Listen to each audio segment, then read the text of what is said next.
नमस्कार दोस्तों, मैं संतोष कुमार सिन्हा आप सबका स्वागत करता हूं अपने इस यूट्यूब चैनल में जिसका नाम है स्टॉक लर्निंग। दोस्तों, जैसा आप सबको पता है कि 17 तारीख को 3i इन्फोटेक का क्वार्टर 4 का रिजल्ट आने वाला था। तो इन्होंने आज काफ़ी लेट 1 बजे के आसपास रात को क्वार्टर 4 का रिजल्ट डाला है एनएससी और बीएससी दोनों पे। तो और जो रिजल्ट आया है उसमें अच्छी बात यह है कि क्वार्टर 4 में 3i इन्फोटेक को 254 करोड़ 65 लाख का नेट प्रॉफिट हुआ है। तो आज जो इन्होंने Q4 का रिजल्ट डाला है तो मैं उसको ही एक्सप्लेन करूँगा कि इनको रेवेन्यू जो आया है वो सेल से कितना आया है, एक्सपेंस कितना है, एक्सेप्शनल आइटम क्या है, लॉसेस वगैरह क्या है, तो इन सबको मैं एक्सप्लेन करूँगा। और ये एक अच्छी न्यूज़ है 3i इन्फोटेक के शेयर होल्डर्स के लिए कि कंपनी ने बहुत अच्छा खासा जो है प्रॉफिट है वो जनरेट किया है। और जैसा आपको पता है कि मार्च क्वार्टर में जो एक्सेप्शनल आइटम्स होता है उसका भी अपना एक बहुत बड़ा रोल होता है। और आलोक इंडस्ट्री में आपने देखा है कि उसके कारण ही आलोक इंडस्ट्री को लॉस हुआ। तो कभी कभी एक्सेप्शनल आइटम में प्रॉफिट भी होता है, लॉस भी होता है, मगर प्रॉफिट होने से फ़ायदा ये होता है कि कंपनी का जो ईपीएस है वो ईपीएस जो है वो बढ़ जाता है। तो कंपनी का शेयर प्राइस जो है स्टॉक का वो बढ़ने का उम्मीद जो है वो बहुत ज़्यादा होता है। तो ये मैं आपको दिखा रहा हूँ, ये जो है स्टैंड अलोन रिजल्ट मैं एक्सप्लेन कर रहा हूँ आप लोगों के सामने, क्योंकि दो तरीके का रिजल्ट आता है, एक स्टैंड अलोन आता है, कंसोलिडेटेड आता है। कंसोलिडेटेड में इनके जितने भी ग्रुप ऑफ कंपनी जो होते हैं उन सबका जो है पूरा लेखा जोखा होता है, और स्टैंड अलोन में सिर्फ और सिर्फ एक पार्टिकुलर कंपनी की बात की जाती है। तो इस कारण मैं 3i इन्फोटेक की ही बात करूंगा, इसलिए मैं स्टैंड अलोन रिजल्ट ले रहा हूँ। और ये जो फिगर जो आप देख रहे हैं, ये जो फिगर है ये फिगर लाख्स में है। तो मैं आपके कन्वीनियंट के लिए, आपकी सुविधा के लिए मैं इसको करोड़ में ही बोलूँगा। तो जैसा आप देख रहे हैं ये क्वार्टरली कंपैरिजन है यहाँ पे, और ये 31 दिसंबर का रिजल्ट है यानी लास्ट क्वार्टर का रिजल्ट है। और ये जो है ये जो आज जो रिजल्ट आया है ये मार्च क्वार्टर का ये रिजल्ट है। तो इसमें जो रेवेन्यू आया है ऑपरेशन से जो रेवेन्यू आया है वो 52 करोड़ 22 लाख का रेवेन्यू आया है, जो कि पिछले बार 52 करोड़ 34 लाख का था। और कंपनी को जो अदर इनकम हुआ है दूसरे सोर्सों से वो 9 करोड़ 13 लाख का हुआ है, जबकि पिछले बार मात्र 2 करोड़ 72 लाख का था। तो टोटल इनकम अगर हम देखेंगे तो टोटल इनकम इस बार 3i इन्फोटेक को जो हुआ है वो हुआ है 61 करोड़ 35 लाख, और पिछले बार में ये 55 करोड़ 6 लाख था। तो पिछले बार से जो है ये लगभग आप समझिए कि 10% जो है वो ज़्यादा रेवेन्यू इन्होंने अर्न किया है। और आपको पता है कि जब रेवेन्यू आया है तो ऑब्वियस है कि ऑपरेशन में एक्सपेंस भी होता है। तो एक्सपेंस की हम बात करें तो इम्प्लाई बेनिफिट एक्सपेंस जो है इनका 37 करोड़ 42 लाख का हुआ है, जो कि पिछले बार 14 करोड़ 23 लाख का था। और जो थर्ड पार्टी का जो कॉस्ट आया है, जैसे बहुत बार क्या होता है कि जो कंपनीज होती हैं वो थर्ड पार्टी से भी कुछ हेल्प लेती हैं, और खासकर जैसे अगर मैं 3i इन्फोटेक की बात करूं तो इनके पास हो सकता है कि कुछ फैसिलिटीज़ ना हो, इसके लिए ये थर्ड पार्टी से भी सर्विसेज लेते हैं। जैसे आमतौर पर अगर मैं एक एग्जांपल दूं तो बहुत सारी कंपनी में क्या होता है कि डेवलपमेंट टीम तो होती है, मगर उनका जो टेस्टिंग टीम जो होता है, जैसे क्वालिटी टेस्टिंग हो गया, स्ट्रेस टेस्टिंग हो गया, रिग्रेशन टेस्टिंग हो गया, बहुत तरह के टेस्टिंग टूल्स आते हैं और टेस्टिंग टेक्निक्स भी बहुत तरह की होते हैं। तो उसके लिए कंपनी क्या करती है कि वैसी कंपनी थर्ड पार्टी हम उनको बोलते हैं जो बाहर की कंपनी हो, यानी जो दूसरी एंटिटी हो, हमारे हमारे कंपनी का पार्ट ना हो। तो किसी दूसरे कंपनी से ये टाई अप करते हैं और उनके टेस्टिंग टीम को हायर करते हैं और अपने प्रोडक्ट की टेस्टिंग कराते हैं। तो इस तरीके का जो है वो थर्ड पार्टी से सर्विसेज लिया जाता है। तो जो थर्ड पार्टी से जो इन्होंने सर्विस लिया है उसका जो कॉस्ट इन्होंने पे किया है वो पे किया है 16 करोड़ 95 लाख, और पिछले बार पे किया था 11 करोड़ 14 लाख। उसी के तरीके से इनका जो फिनांस कॉस्ट आया है वो आया है 8 करोड़ 35 लाख, पिछले बार इनका ज़्यादा आया था 9 करोड़ 42 लाख। और इनका जो डिप्रिसिएशन इन्होंने दिखाया है पिछले क्वार्टर से कम दिखाया है, वो दिखाया है 2 करोड़ 63 लाख का। और जो अदर एक्सपेंसेस हैं उसके अलावा भी कुछ एक्सपेंसेस होते हैं कंपनी के, जो हिडन एक्सपेंस होते हैं वो इन्होंने दिखाया है एक्सपेंस, 19 करोड़ 70 लाख। तो अगर हम टोटल एक्सपेंस की बात करें तो इनका 85 करोड़ 5 लाख जो है वो इनका एक्सपेंस है, जबकि इनका जो रेवेन्यू है वो 61 करोड़ 35 लाख है। तो यहाँ पे हम बोल सकते हैं कि इनका जो रेवेन्यू है उससे ज़्यादा एक्सपेंस है, यानी इस हिसाब से जो अगर हम ऑपरेटिंग प्रॉफिट की बात करें तो कंपनी ने लॉस दिखाया है, जबकि पिछले बार कंपनी ने 15 करोड़ का फायदा दिखाया था पिछले क्वार्टर में। तो इस बार कंपनी ने जो ऑपरेशन से जो लॉस दिखाया है वो दिखाया है 23 करोड़ 70 लाख का। और इनको जो फॉरेन एक्सचेंज से जो लॉस हुआ है वो हुआ है 6 करोड़ 31 लाख का। मैं यहाँ पे एक्सप्लेन करना चाहूँगा कि जैसे आप लोग ये जानना चाह रहे होंगे कि जो फॉरेन एक्सचेंज से जो लॉस होता है वो लॉस क्या होता है, वो मैं बताना चाहूँगा आपको। तो फॉरेन एक्सचेंज से जो लॉस होता है वो लॉस ऐसे होता है कि जैसे मान लीजिए दो डिफरेंट कंट्रीज है, कंपनी हमारी इंडिया में है और मेरे जो क्लाइंट हैं वो सपोज यूएस में है, यूके में है। तो उनसे जो हमारा कॉन्ट्रैक्ट होता है तो क्या होता है कि रुपये की वैल्यू अलग होती है, डॉलर का वैल्यू अलग होता है। तो कभी कभी एक्सचेंज रेट में डिफरेंस आ जाता है। यानी सपोज अगर डॉलर की बात करी है तो उस वक्त एक डॉलर अगर 70 रुपये के बराबर था और मेरा कॉन्ट्रैक्ट डॉलर में हुआ है कि भाई मैं 5,000 डॉलर आपसे लूंगा, और इंडिया में सपोज अगर उस डॉलर का वैल्यू 70 रुपया है, लेकिन जब वो मुझे पेमेंट करेंगे उस वक्त हो सकता है कि रुपया जो है वो मजबूत हो जाए और इसका जो है वैल्यू 70 की जगह पे 65 रुपया हो जाए। उस केस में जब कन्वर्जन होगा इंडियन करेंसी में तो ओबियस है कि एक डॉलर 65 रुपया के हिसाब से होगा, तो मुझे कम पैसा आएगा कन्वर्जन के बाद। फॉरेक्स एक्सचेंज रेट जो होता है वो सब माइनस करके और कन्वर्जन रेट वगैरह जो है कम होने पे पैसा हमें कम आता है। तो ये क्या होता है कि जो डिफरेंट करेंसी जो होते हैं उस केस में ये लॉस या बेनिफिट भी होता है कभी कभी, तो वो फॉरेन एक्सचेंज लॉस या गेन होता है। तो उसमें कंपनी ने दिखाया है कि कंपनी को 6 करोड़ 31 लाख का जो है वो कॉस्ट आया है इनका।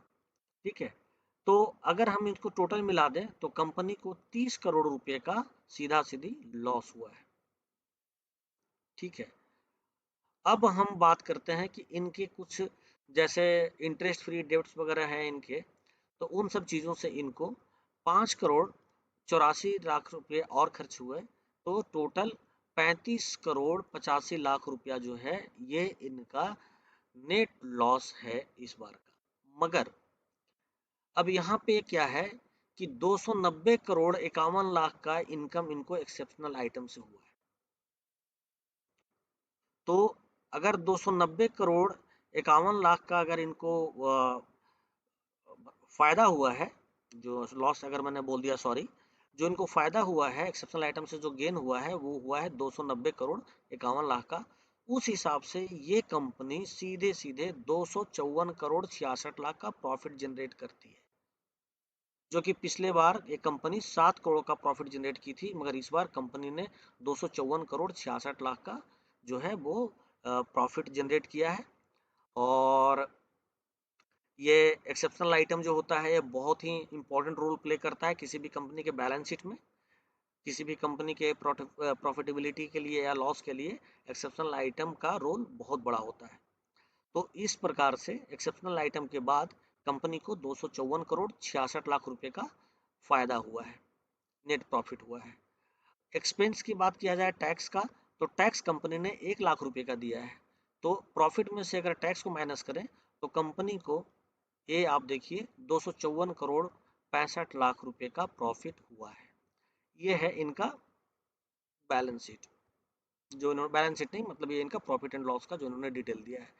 अब इनके जो कुछ ऑपरेशंस थे जो डिसकंटिन्यूड हुए हैं उससे भी इनको 23 करोड़ 26 लाख रुपया आया है। तो इसमें अगर आप देखेंगे तो other comprehensive income not to be reclassified to the profit and loss, इसमें भी इनको 12 लाख का लॉस हुआ है। और बाकी ये जो 4322 है ये तो जो है विल बी जो है reclassified to profit and loss, तो ये जो है इसमें इंक्लूड नहीं होगा। तो अगर आप ये देखेंगे तो 254 करोड़ 65 लाख का इनको नेट प्रॉफिट हुआ है। और अगर आप इनके जो डिसकंटिन्यू ऑपरेशन है, अगर इसको भी अगर आप इसमें ऐड कर देंगे और ये जो 12 लाख रुपया जो इनको जो लॉस हुआ है, जिसको लिखा हुआ है income not to be reclassified to the profit and loss, तो आप यहाँ पर देखेंगे कि टोटल जो इनका इनकम है, total comprehensive income for the period, वो इनको 277 करोड़ 79 लाख का टोटल इनका इनकम है, जिसमें कि प्रॉफिट जो है इनका वो 254 करोड़ 65 लाख है। तो ये जो है एक बहुत ही अच्छा रिपोर्ट इन्होंने प्रेजेंट किया है। और ईपीएस अगर हम देखें तो पिछले बार जो 5 पैसा का ईपीएस था, वो ईपीएस बढ़ के 1 रुपया 58 पैसा हो गया है। तो ईपीएस में इन्होंने शानदार तरीके से जो है वो इंक्रीमेंट दिखाया है, काफ़ी अच्छा ईपीएस हो गया 1.58 का इनका। और अगर हम ईयर ऑन ईयर की बात करें तो ईयर ऑन ईयर में भी आप यहाँ पर आप देख लीजिए कि ईयर ऑन ईयर में जो है, ये आपको मैं दिखाऊं कि इनका अगर ईयर ऑन ईयर का इन्होंने जो, एक मिनट ऊपर से देखते हैं, हाँ 31/3 पिछले बार, तो ये जो है 2020 का है। तो 2020 में इनका जो था वो 39 करोड़ था पिछले साल मार्च में, यानी मार्च 2020 में, जो कि इस बार बढ़ करके 254 करोड़ 4 लाख हो गया है। तो ईयर ऑन ईयर भी इन्होंने काफ़ी मतलब 39 करोड़ और कहाँ 254 करोड़, मैंने आप ये देख लीजिए कि कम से कम 8 गुना के आसपास आप मान करके चलिए कि इन्होंने जो है सो 7.5 8 गुना जो है इन्होंने प्रॉफिट इस बार दिखाया है। तो ये बहुत अच्छी बात है। और जैसे कि इसका जो है वो मेरे ख्याल से 13 रुपये के आसपास का पी है। मैं एक बार चेक कर लेता हूँ इनका पी कितने का है। पी जो है वो, हाँ, 13 रुपया 45 पैसे का पी है। तो 13 रुपया 45 पैसे को अगर जो ईपीएस है 1.58, अगर इसको हम देखें, आपको पता है कि जब भी हम प्राइस निकालते हैं तो ईपीएस इंटू पीई करते हैं। तो जो पीई है वो 13 रुपया 45 पैसे का है, ईपीएस जो है इनका 1.58 का हो गया। तो ये लगभग 20-21 रुपया के आसपास अभी शेयर प्राइस जो है वो उसका वैल्यू निकल करके आता है। मैं अभी की बात कर रहा हूँ। और जैसा आपको पता है कि जब एसओए होगा, स्कीम ऑफ अरेंजमेंट, तो उसके बाद जो ईपीएस है ये ओवीएस है कि ये 10 टाइम्स बढ़ जाएगा। क्यों? क्योंकि जो टोटल प्रॉफिट होता है उसको हम डिवाइड करते हैं नंबर ऑफ इक्विटी से। तो अभी 3i इन्फोटेक का जो इक्विटी है वो 161 करोड़ का है। बाद में जब ये 16 करोड़, अभी 161 करोड़ से डिवाइड हो रहा है, और जब 16 करोड़ से डिवाइड हो जाएगा तो ओवीएस है कि ये 10 टाइम्स ऊपर में बढ़ जाएगा। तो उस वक्त इनका ईपीएस जो है वो और ज़्यादा हो जाएगा। खैर, बात की बात बाद में करेंगे, जब एसओए आएगा उसके बाद बात करेंगे, क्योंकि मेरा ये मानना है कि एसओए के बाद इसमें एक टर्न अराउंड देखने को मिलेगा। क्योंकि कंपनी का जो जो डेप्थ है, वो डेप्थ भी ऑलमोस्ट जो है क्लियर हो जाएगा। कंपनी के पास जो जो फंड है, जो इनका कैश फ्लो वगैरह है, रिजर्व वगैरह है, वो भी बढ़ेगा। और जैसा कि एपेक्स को इन्होंने जो अपना डेवलपमेंट डिवीजन बेचा है, उससे मात्र 38% का रेवेन्यू आता था, तो 62% का रेवेन्यू अभी भी जो आता है जिस बिजनेस से, जो इनका सर्विस डिवीजन है, वो अभी इनके पास ही है। तो एसओए के बाद काफ़ी कुछ हमें फेरबदल देखने को मिलेगा। क्योंकि आपको पता है कि अगर जब टोटल रेवेन्यू जितना आता है उसमें से 38% जो रेवेन्यू है वो भी माइनस हो जाएगा, क्योंकि वो जो बिजनेस लेके चला जाएगा, जो भी आगे से उस बिजनेस को चलाएगा, तो जो प्रॉफिट है वो उसी के पास जाएगा, रेवेन्यू वही जनरेट करेगा, क्योंकि वो उसका बिजनेस उसका हो जाएगा। तो ये एक बहुत अच्छी बात है। हालांकि एक्सेप्शनल आइटम से प्रॉफिट उन्होंने दिखाया है, मगर एक्सेप्शनल आइटम का भी जो डेटा होता है उसको आप इग्नोर नहीं कर सकते। आप ये नहीं बोल सकते कि नहीं कंपनी लॉस में जा रही है, ऐसी बात नहीं है। तो ये बहुत अच्छी बात है। और कल हमें ये देखना है कि मार्केट कैसे रिएक्ट करता है। मेरे ख्याल से मार्केट को पॉजिटिव रिएक्ट करना चाहिए, क्योंकि जिस तरीके से इसका ईपीएस जो है वो 1.58 का हो गया, यानी 1.5 रुपये का, 1 रुपया 60 पैसे का ईपीएस हो गया है, उस हिसाब से इसका शेयर प्राइस जो है वो 21 रुपये के आसपास हो गया है, जो कि करंट अभी 9 साढ़े 9 पे ट्रेड कर रहा है। तो अगर मार्केट में अगर लोग उस अप्रोच से देखेंगे तो हो सकता है कि एक तेजी देखने को मिले, यूसी देखने को मिले। वो तो कल का मार्केट देखने के बाद ही हमें पता चलेगा। लेकिन इसमें निगेटिव होने की कोई बात नहीं है, रिजल्ट बहुत अच्छा है। और अब आगे देखते हैं कि उम्मीद तो ये की जा रही है, जो मैं पर्सनली ये उम्मीद कर रहा हूँ कि ये चाह रहे थे कि मार्च तक जो है वो हम अपना बिजनेस अलग कर दें। जो सॉफ्टवेयर डेवलपमेंट का जो बिजनेस है वो हम जो है वो एपेक्स को दे दें, और जो सर्विस डिवीजन है वो हम अपने पास रखें।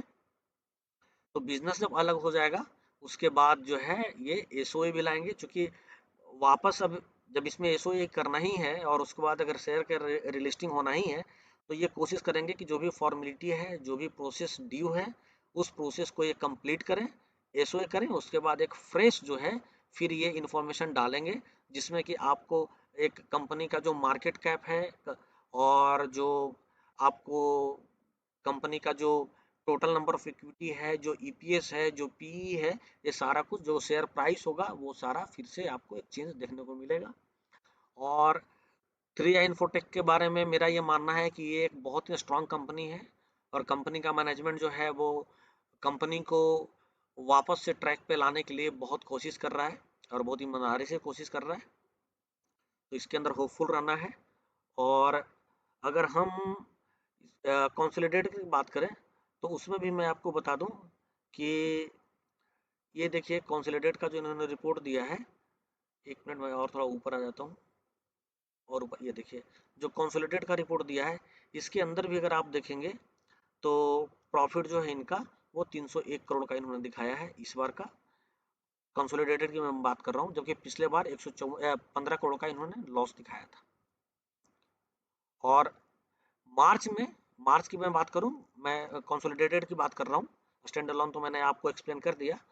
मार्च में इन्होंने 16 करोड़ का लॉस दिखाया था, जो कि इस बार जो है 257 करोड़ का प्रॉफिट है। तो कंसोलिडेटेड का भी जो रिजल्ट है वो बहुत ही अच्छा है जो इन्होंने दिखाया है। और ये जो मैंने अभी इनका रिजल्ट जो देखा, जो मुझे समझ में आया, हालांकि मैं फिनांस का जो है वो मेरा बैकग्राउंड नहीं रहा है, फिर भी मैं ये रिपोर्ट देख करके और ये बैलेंस शीट पढ़ते पढ़ते थोड़ा बहुत जो भी मुझे नॉलेज हुआ है उसके बेसिस पे मैंने आपको एक्सप्लेन किया है। और अगर इसमें कहीं पे मैंने कुछ गलत बोला होगा या गलत एक्सप्लेन किया होगा तो आप मुझे वीडियो के कमेंट में ज़रूर मुझे बताएंगे, क्योंकि आपका फीडबैक मेरे लिए बहुत इंपॉर्टेंट है। और आपको जैसे पता है कि मेरा कमेंट जो है सेक्शन वो हमेशा ओपन रहता है, मैं कभी कमेंट ऑफ नहीं करता, ऑन रहता है हमेशा। और जो भी निगेटिव कमेंट भी होते हैं उनको भी मैं ना तो कभी डिलीट करता हूँ और ना मैं किसी यूजर को हटाता हूँ, जब तक कि उसके अंदर कोई गाली गलौज या कोई गंदी बात ना हो, तब तक मैं उसको कभी नहीं हटाता। तो आप ज़रूर जो अपना कमेंट लिख करके मुझे बताएंगे अगर कहीं पे कुछ मैंने गलत बोला तो, क्योंकि मैं फिर अ, सुधार करूँगा। क्योंकि बहुत सारे लोग हैं मेरे वीडियो देखने वाले जो उनको थोड़ा कम जो है जानकारी होती है बैलेंस शीट के बारे में। तो अगर मैं कुछ गलत बोलूँगा, अगर गलत इंटरप्रेट करूँगा, तो मेरे गलत इंटरप्रिटेशन से वो भी गलत समझेंगे, जो कि एक मेरे ख्याल से मेरी जिम्मेवारी बनती है कि मैं सबको सही सही बताऊँ। तो ये मैंने नॉलेज पर्पज से मैंने बनाया था कि मैं बैलेंस शीट कर सकूँ। बाकी जो इसमें थ्री आई इन्फोटेक में इक्विटी खरीदने या बेचने के बारे में मैंने कोई बात नहीं की है, कोई सलाह नहीं दी है। इसके लिए तो आपके जो है या तो आप अपने खुद विवेक और बुद्धि से ही इसके अंदर इन्वेस्ट करते हैं, मुझे पता है। बाकी मेरे चैनल का ईमेल आईडी है stk.learning@gmail.com। इस ईमेल आईडी पे आप मुझे कम्युनिकेट कर सकते हैं, कोई क्वेरी हो तो आप मुझे भेज सकते हैं। मैं कोशिश करूंगा कि मैं आपके क्वेरी को रिस्पॉन्ड करूं। इसी के साथ मुझे आज्ञा दीजिए। नमस्कार, जय हिंद, जय भारत, वंदे मातरम।